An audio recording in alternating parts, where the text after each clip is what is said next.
The chaotic scene outside a Baltimore courthouse Wednesday, shortly after a judge declared a hung jury in the first Freddie Gray trial. Hi, everyone. I'm Contessa Brewer. Calls for calm across Baltimore tonight after 12 jurors failed to reach a unanimous verdict on any of the 4 charges against police officer William Porter. Here's a live aerial view right now of the streets of Baltimore. Now, we've seen small groups of demonstrators gather and march. We've not seen any big skirmishes, and we haven't seen any violence, but the police officers are wary. A few months ago in April, the streets erupted in riots following the death of Freddie Gray. Officer Porter has been accused of failing to get medical help for Gray, who died after suffering a severe spinal cord injury while in police custody. The prosecution is expected to request a retrial, and that request is expected to happen Thursday. Gray's death back in April sparked violent protests and riots throughout Baltimore, as we said. And now, of course, the city's bracing for the possibility of more unrest. Kris Van Cleave is in Baltimore with the latest. Baltimore sheriff's deputies took down a demonstrator outside the courthouse. It was a tense but largely peaceful atmosphere after 7 African-American and 5 white jurors were unable to agree on any of the 4 charges against Officer William Porter, including second-degree assault and involuntary manslaughter. Demonstrator Archie Williams was outraged. What do you think this says about justice? I say it looks like Ronald McDonald. It's a real bad joke. Freddie Gray died from injuries suffered while riding in a police van. Officer Porter was present at 5 of the 6 stops the van made. Porter did not buckle Gray in despite police department guidelines, and prosecutors alleged Porter did not call for medical help. Lawyer Billy Murphy represents the Gray family. If the family's not angry, no one else should be angry. And I think the family has a bigger stake in this than almost anybody else. City officials have vowed to avoid a repeat of last spring's violent protests. Today, Baltimore Mayor Stephanie Rawlings Blake pleaded for calm. If we believe in justice, must have respect for the outcome of the judicial process. This is our American system of justice. And Kris Van Cleave is on the phone now. So, Kris, I know that you've moved your location.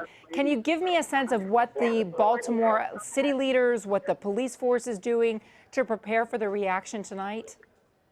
Well, the police have made it very clear that they are stepping up enforcement, that they have extra officers out here working and have brought in officers from the state police and surrounding agencies to be prepared if they need additional resources. So there's a very strong police presence.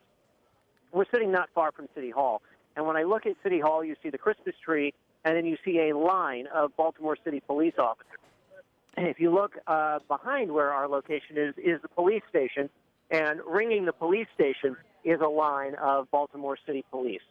So there are a lot of officers out. There is a high police presence, and the message from city leaders and from the police is if you want to demonstrate, that is fine. You need to do it peacefully, which means not disrupting traffic, not acting out violently.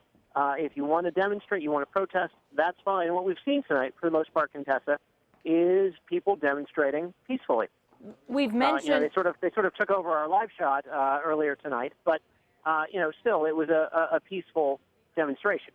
Yeah. So, in fact, I wanted to ask you about that because we mentioned minor skirmishes, and some of the video that your photographer shot outside the courthouse is illustrative of that. Let me play it and then talk to you on the other side, okay, Kris? Yes. We need justice for Freddie Gray! What are you doing? Hey, get out of here!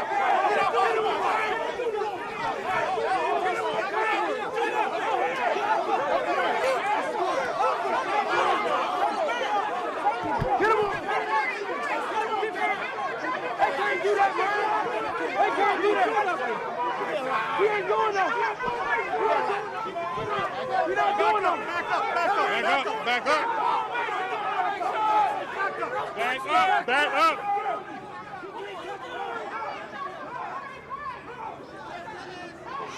Kris, did you have any sense of what was happening there with the guy that sheriff's deputies took down? Sure, Contessa. So that video was maybe 20, 25 minutes after this hung jury announcement had been made. And we had seen that demonstrator had been out and around several times. He's around the scene there, talking to that line of police officers. He had a bullhorn. At points was chanting obscenities at police. At other points was chanting things like "Justice for Freddie Gray." And leading up to that moment, he was not very far from photojournalist Brian Fustenine. And we didn't hear him say anything. He certainly could have made a gesture, but something brought the police over there. A friend of his had the bullhorn at that point. It was chanting "Justice for Freddie Gray." But the officers moved over en masse. They charged him, and they brought him down.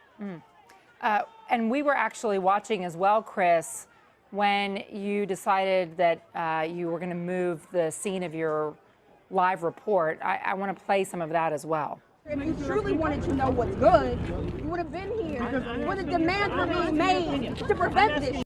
May not yell at me. That's called tone policing. That's also offensive. So maybe you should just check yourself before you come into black communities, because obviously you don't know how to carry yourself.